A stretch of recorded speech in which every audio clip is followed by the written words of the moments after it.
Okay, good afternoon, everybody. Welcome to our webinar from Chaos to Clarity. We're just going to get started now. I think there's quite a few people have joined already, one or two more people to come, I'm sure, but we'll get started anyway to get you underway. So first of all, thanks for joining us. My name is Martin McNamara from Clear Strategy, and along with my colleagues Tom, Connor, and Tom, we're looking forward to sorting some of that chaos for you today.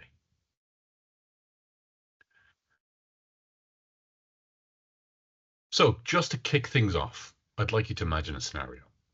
You're working at a bank in Dublin, and overnight there have been some major changes to tariffs, which have had a significant impact on the bond market. This will have an impact across banks, insurance companies, real estate, utilities, and consumer goods. You've been tasked with urgently updating the risks associated with these bonds in your own systems.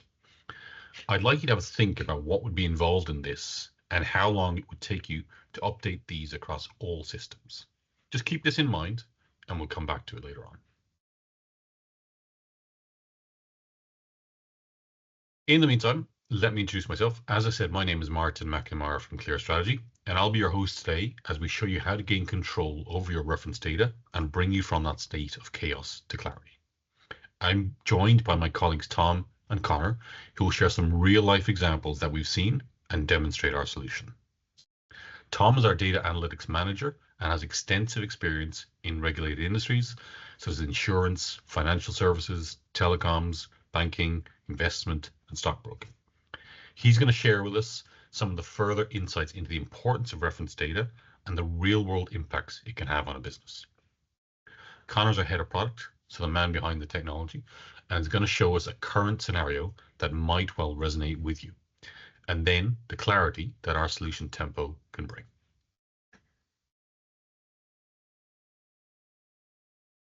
So who are we? We're Clear Strategy, and we use data to make your business better.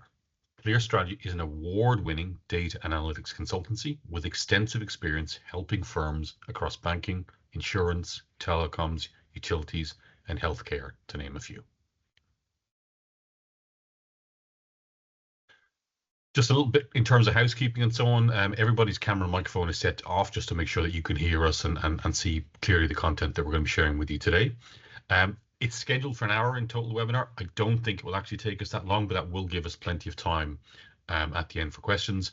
And look, there might even be some time back in your day towards the end as well. If we can do that, we'll do our best to do that for you. We will have time for questions at the end. So if anything occurs to you along the way, please feel free to put into the Q&A box and we'll address those most likely at the end. Obviously, if there's anything we don't manage to cover during the Q&A period, or you'd like additional details on any aspect of what we're showing you today, I'm more than happy to schedule a call with you directly to help you assess your challenges and how we can help to solve them for you. So what is reference data and why is it important? Essentially, it helps us make sense of our data by properly categorizing it and managing it across the business. It's vital in ensuring business users can make sense of the data and has a crucial impact on data quality and ultimately usability. I'm going to pass you over to Tom now, who's going to show us some real world examples of what happens when reference data goes wrong and the significant impact this can have on a business. Tom, over to you. Thanks, Martin. Afternoon, everyone, and welcome to today's webinar. I'm Tom Durkin. I've been working with reference data since about 2006. And during that period, I've managed teams that are both responsible for and dependent on reference data. It's quite a while to be added in data terms. So many of you guys attending here today, you'll have had similar roles or similar experiences in the past and maybe be familiar with the chaos that can ensue with bad reference data or bad data management. So what I want to talk about now is, the importance of managing that reference data in a timely manner. And that's really key for what we're going to talk about. So today we're delighted to introduce Tempo, a reference data management tool from Clear Strategy. And throughout the next few minutes, I'll walk you through some high-level real-world examples of reference data and reference data management. We'll touch on the benefits of reference data, the challenges that it brings, and some real-world situations where reference data has had a big impact for all of the wrong reasons.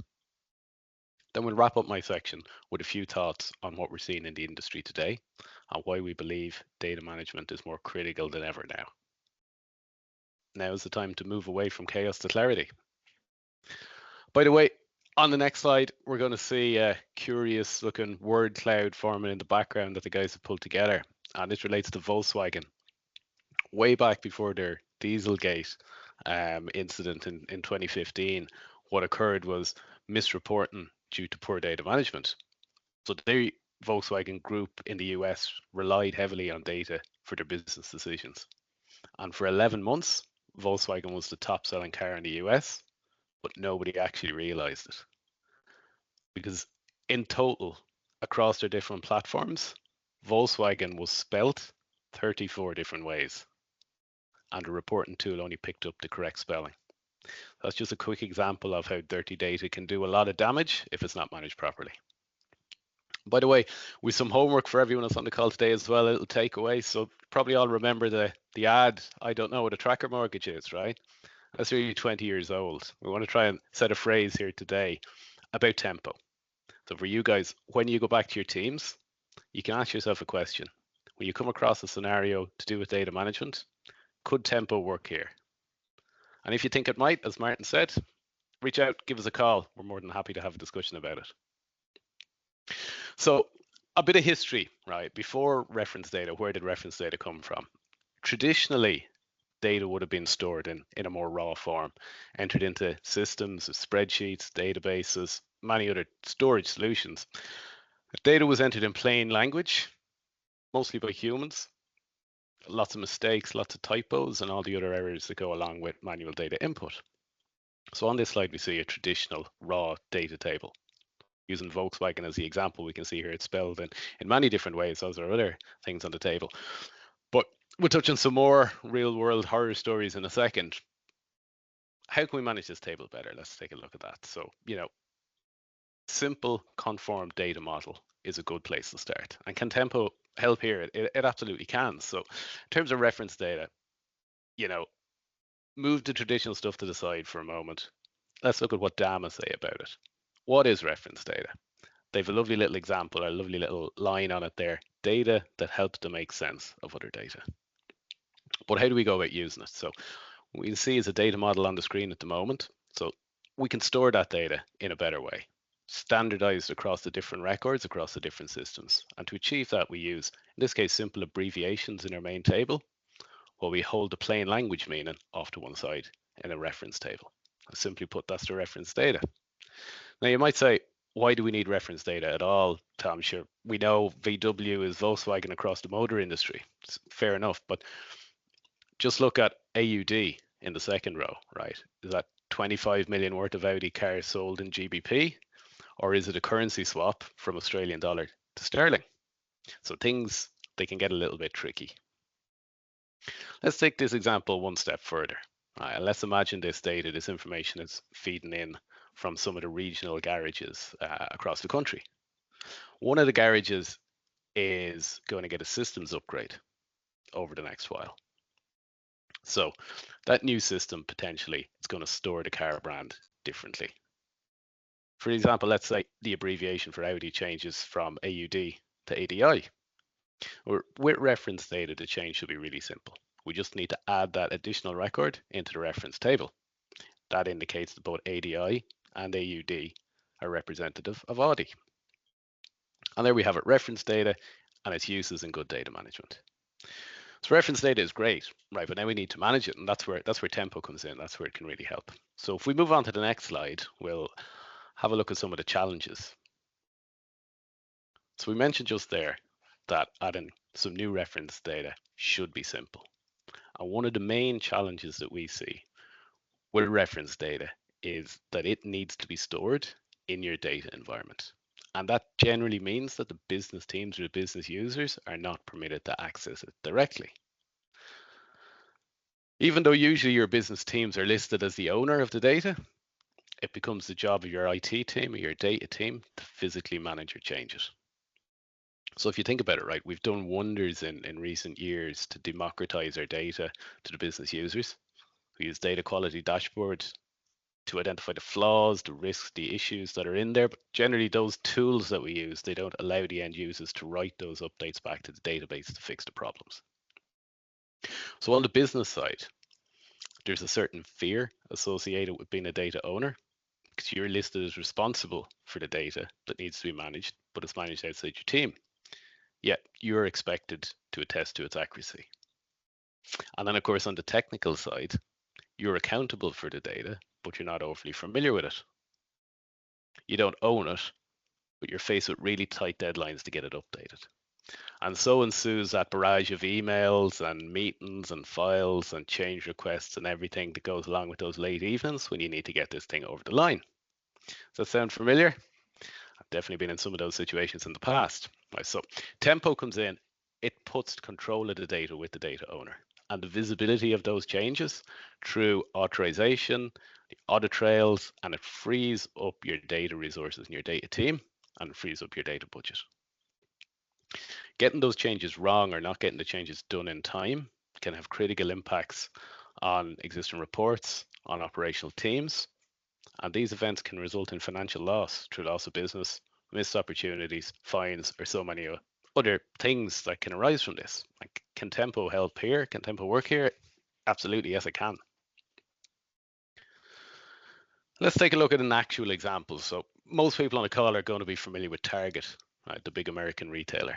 But did you know that in 2011, they decided to expand into the Canadian market? They acquired the sites, they planned to open stores, distribution centers, done everything right.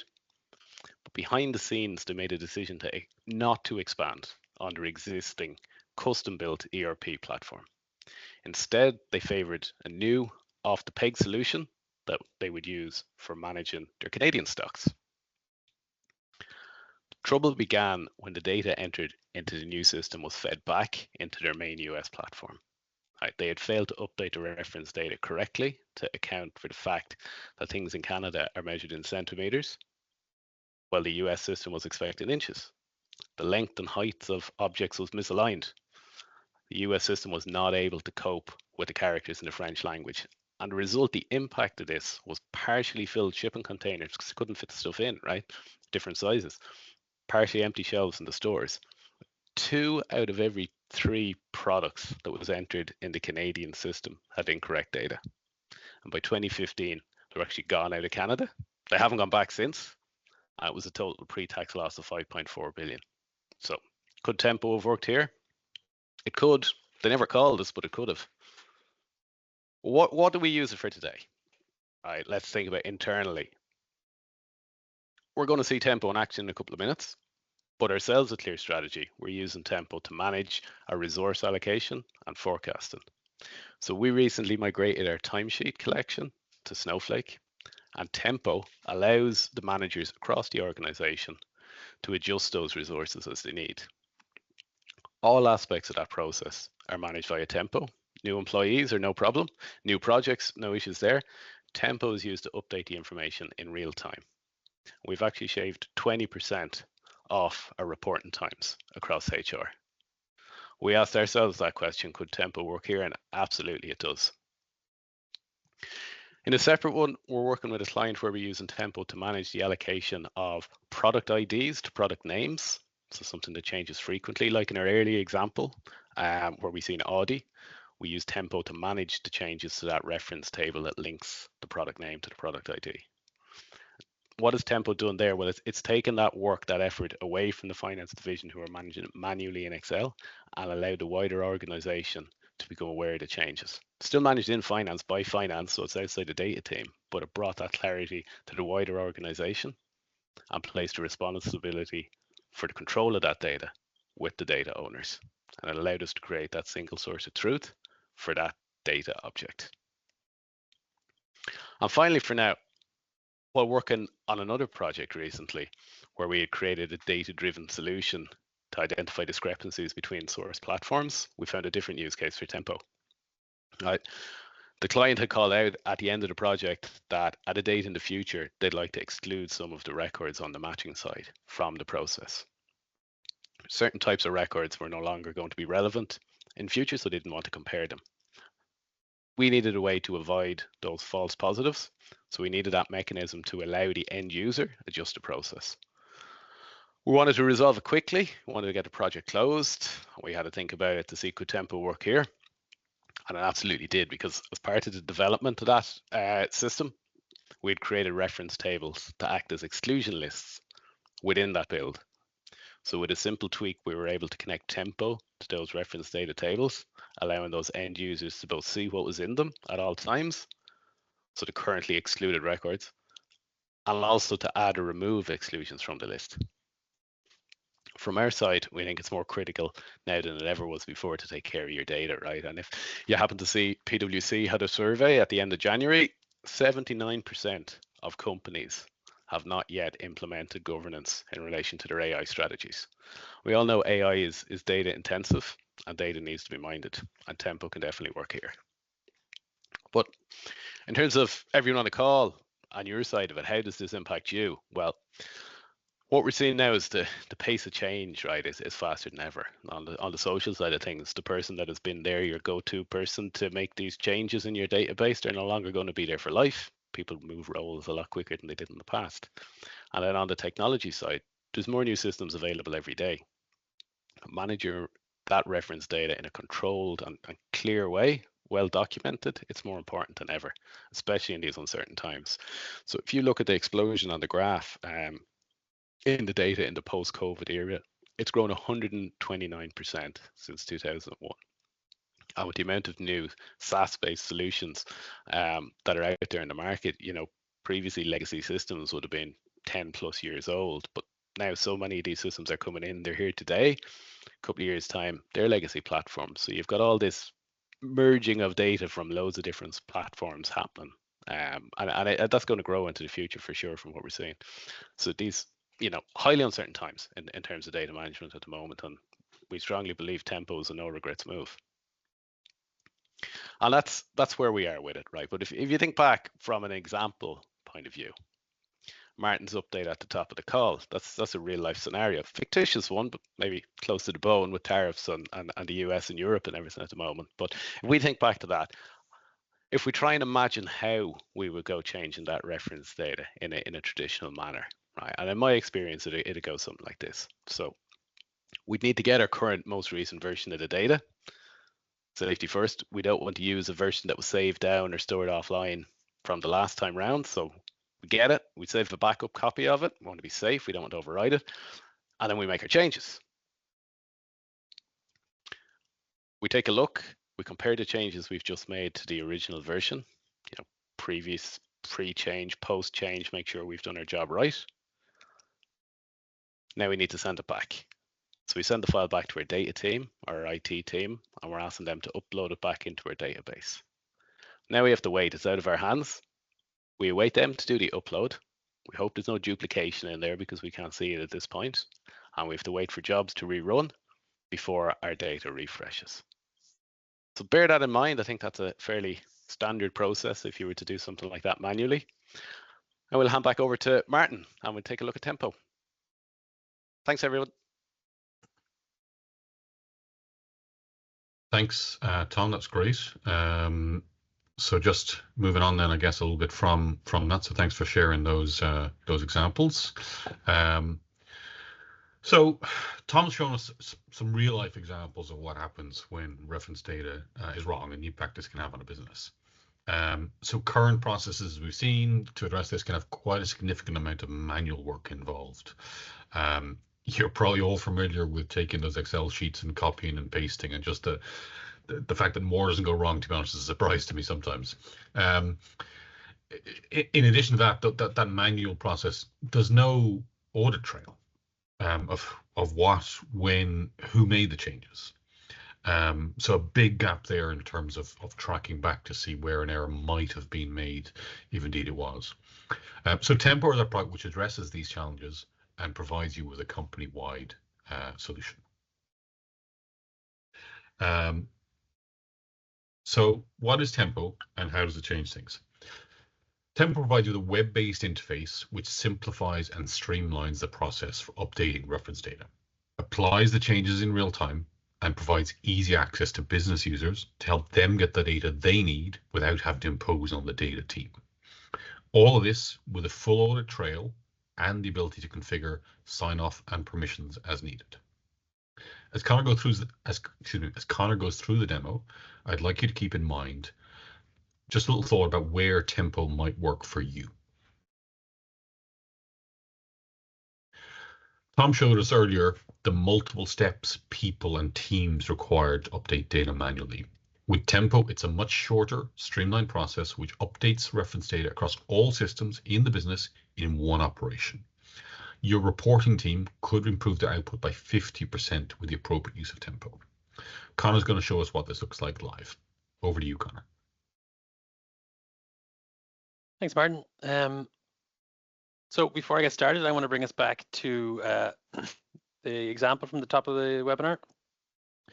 So if you think about this scenario, what we're going to do is walk through what it would be like without Tempo, and I'm going to show you how it would work with Tempo. So in this example, I'm going to be a financial analyst who works for a fictitious bank called the Bank of Dublin. So I want you to imagine these policy changes have come into effect. I've received an email from my manager. He wants me to immediately update our risk level across all of our systems associated with UK bonds. I have to act fast. How would I do that? So let's first think about without Tempo. So as Tom described, the data can be scattered across different systems. So the risk classifications might be sitting in trading platforms, management databases, reporting tools, and most likely across multiple spreadsheets in different departments across different offices. So the first thing is identifying the bonds, finding where they are. Then there's the manual updates. So in some cases, I might be able to make the update. In a lot of cases, I'll be reliant on a data team.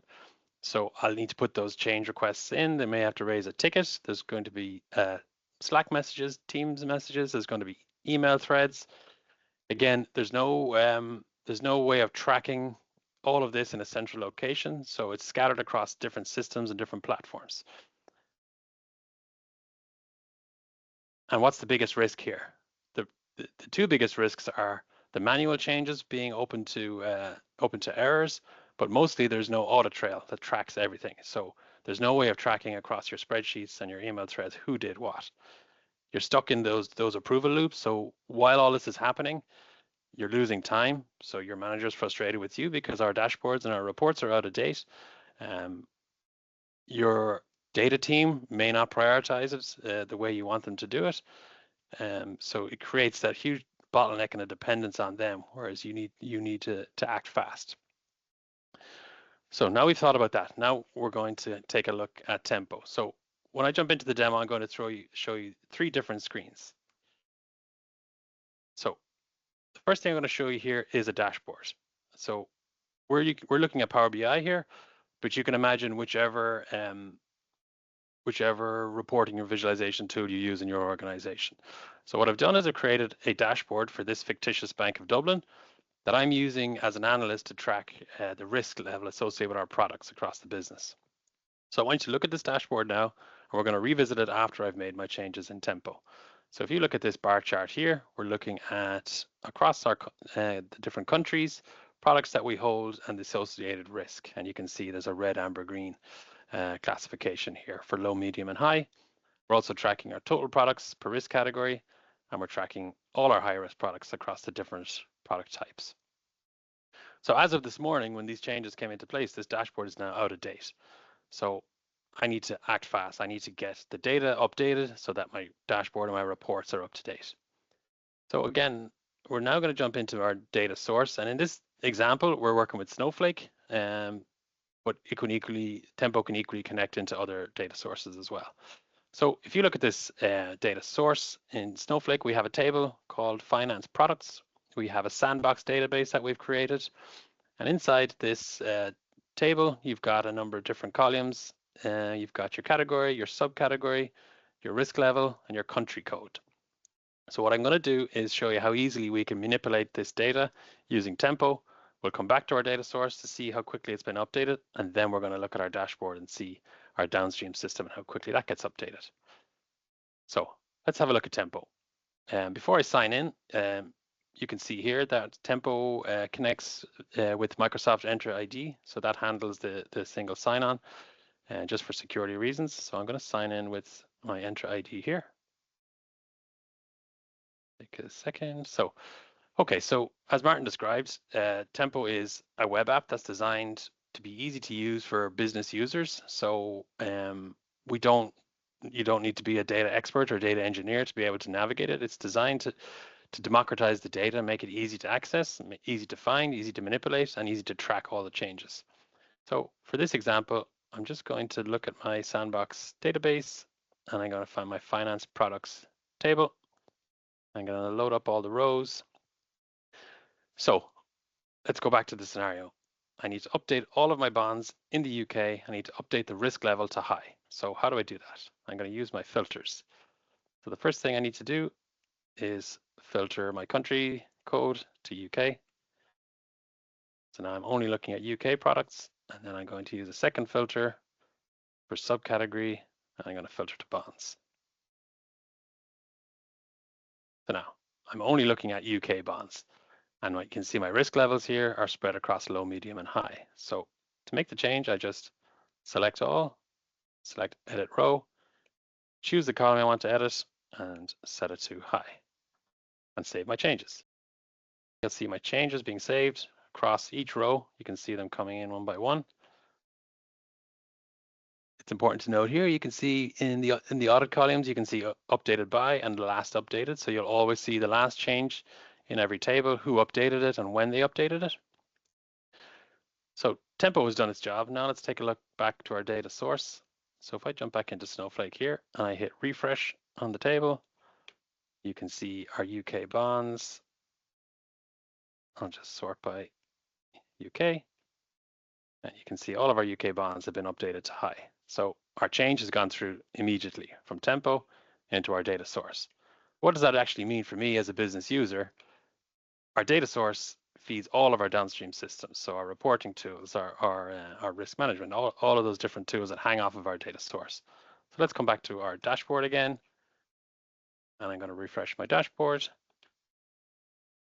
And you should see all of our numbers are going to update here. Our high risk products now has gone up to 8 because we've updated them, and you can see our total products and our high risk products. So everything has been updated. So an operation that in the past may have taken days or weeks waiting on different users and across different systems, I've been able to easily go into Tempo, locate the data I'm interested in, update it, and it's now reflected across our data source and all of our downstream systems. So that's my demo. So I'm going to just jump back into our slideshow.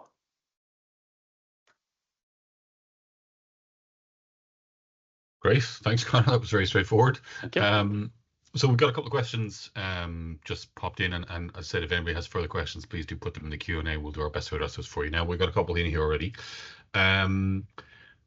Permissions is one. It's great that you're giving the use, that kind of, as you said, the democratization of the data to people across the business. But is there any sort of control we can put around that? We don't want just anybody coming in and making changes. Is there anything we can do around that? Yes, of course. So if I jump back into Tempo for a moment, all of those changes you saw me make just now in Tempo that were so quick to go through, I'm signed in as an admin at the moment, but Tempo also allows you to put access control at every level within Tempo. So you can set it at the field level, the table level. You can create user groups and set permissions at that level. So those changes that I was able to push through immediately into Snowflake, in this case, we could have added an admin layer. So all that would mean is me as a business user, I've been given permission to make changes, but my changes will require approval from an admin. So the change gets sent to the admin approves, and then the change goes through. So there's a tracker in here that essentially tracks every event for our audit trail, but there's also a section for approvals. So you can see different examples here where changes have been either requested or approved. So you can see what the change is, who approved it, or what's the current status. So for me as an admin, it's very simple. I just come in and check my approvals list in the morning. I can see exactly who requested what, when the change went through, and then I can approve it. And then for my audit trail, again, it shows who requested the change, who approved the change, what was the change, when did it go through. It's all just logged in one place. Great. Okay. It seems we're having a problem with the chat. Sorry, with the Q&A tool for some.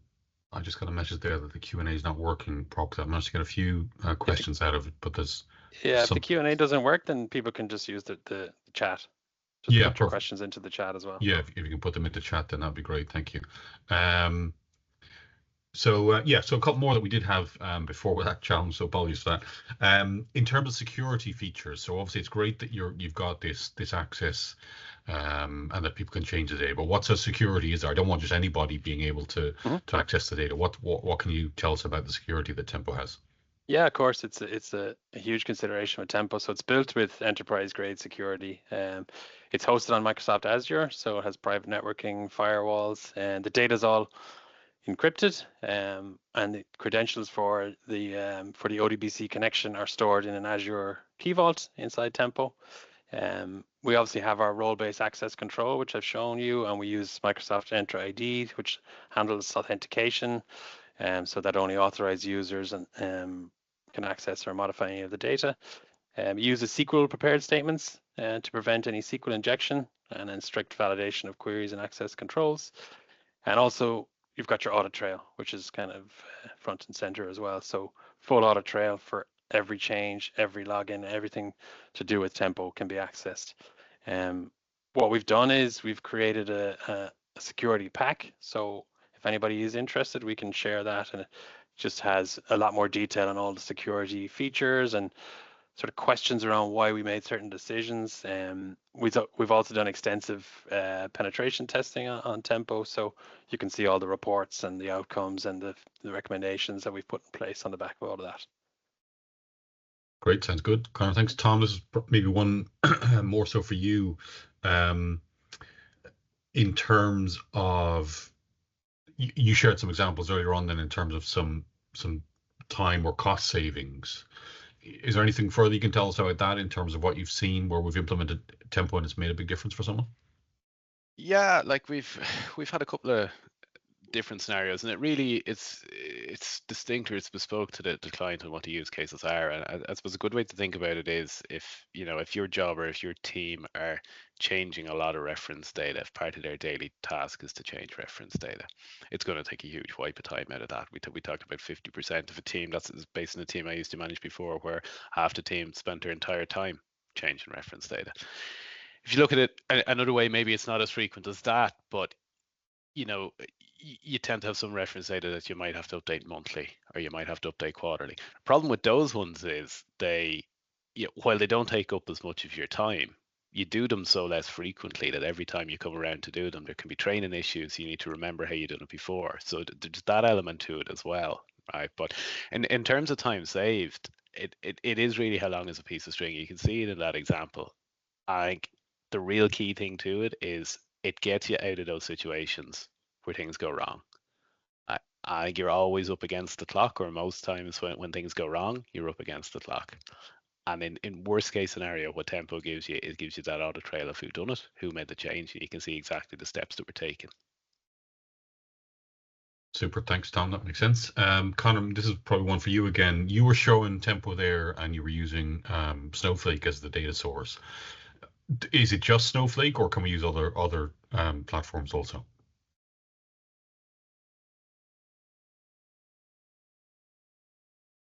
Sorry, finding my microphone. No, so yeah, obviously this example we looked at Snowflake, but Snowflake Tempo is agnostic to the technology, so it equally can work with AWS or Azure or GCP. Can also work on on-premise databases. It uses an ODBC connection string. So once that string is created and in place, then we can look to integrate it with any type of database, really.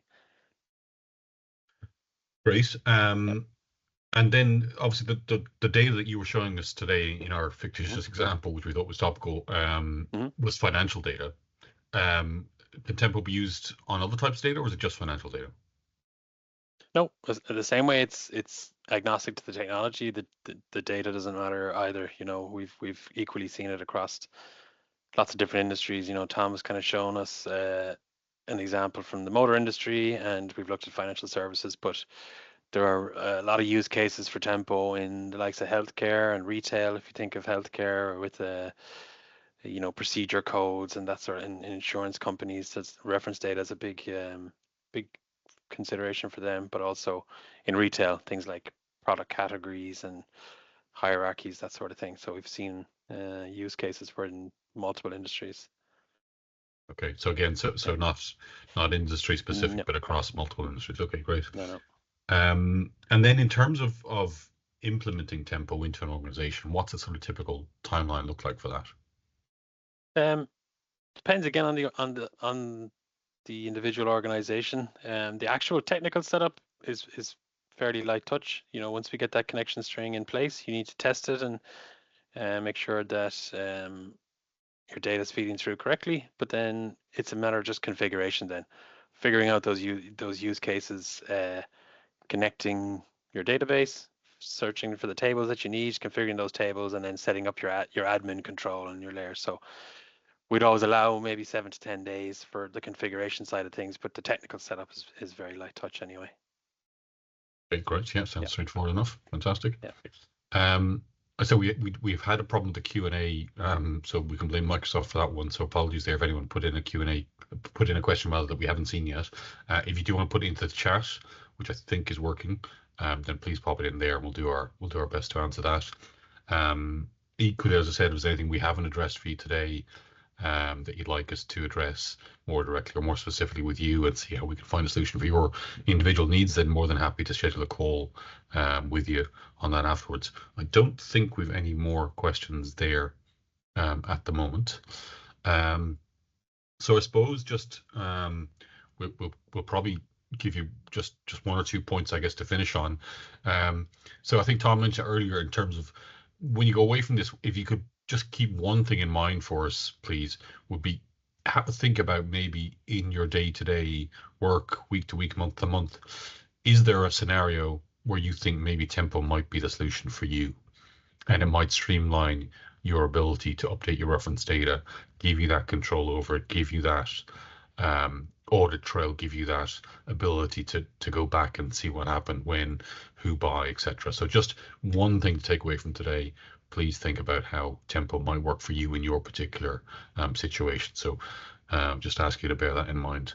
As I said, if there's anything we haven't addressed today, you've got further questions on any aspect of what we've shown you today, on how Tempo could enhance your role, your business, your data, please get in touch. I'm more than happy to schedule a call with you directly and answer your particular challenges and how we can help you find a solution for those.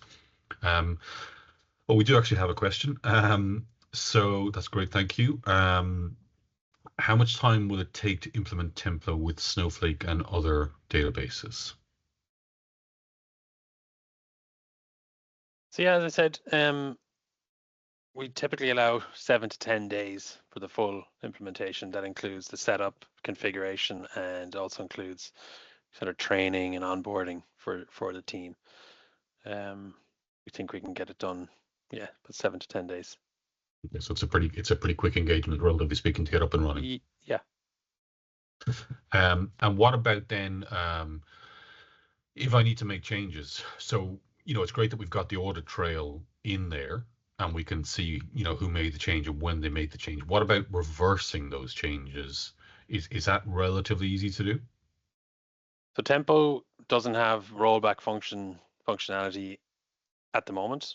You'd have to go to your data source to do that, to roll back your changes. But what it does have is obviously every one of those changes is time stamped and you can see exactly. So you would just take that to your data source and do it there. But it's certainly something on the roadmap we're looking at to bring in that functionality to just roll back with the click of a button. So it's definitely something we're looking at. Yeah, but I suppose at least the fact that you can see who made the change and what the change was makes it a lot easier to make that change. Exactly. Yeah, whereas potentially with an Excel scenario, which you might be experiencing currently, you've no idea. Yeah, exactly. What changed or who made a change. Yeah. Yeah, but it is a good it's good one for the roadmap, certainly. Great. Yeah. So apologies, I don't know who's asking those questions. I can just see the questions come in, but I can't see the name of the person. So thank you for asking those. Appreciate it. If anyone has any more, please do feel free to pop them in the chat. and we'll do our best to address them. If not, we might, I said, we might finish up, give you back a few minutes in your day. And I said, just one thought going away from today, if you can, just have a think about how Tempo might help you in your day, in your life, in your week, in your month, and help you gain control over your reference data. We'd appreciate you thinking about that. We will be sharing a recording of this with everybody afterwards. It might be tomorrow morning before it gets processed and sent out to you. But please look out for that. We'll include the presentation with it as well. And then, as I said, if you want to schedule a call with either myself or Connor or Tom or anybody to have a further chat about your particular challenges, then more than happy to get in touch. My contact details are on the presentation, on the website there as well. So look, thanks everybody for attending us. We will bring another one again next month. We'll be exploring some of the details and functions of Tempo and how it can help you solve challenges in your business. So thanks again for attending. Really appreciate it, and hope to see you on another webinar again very soon. Yep.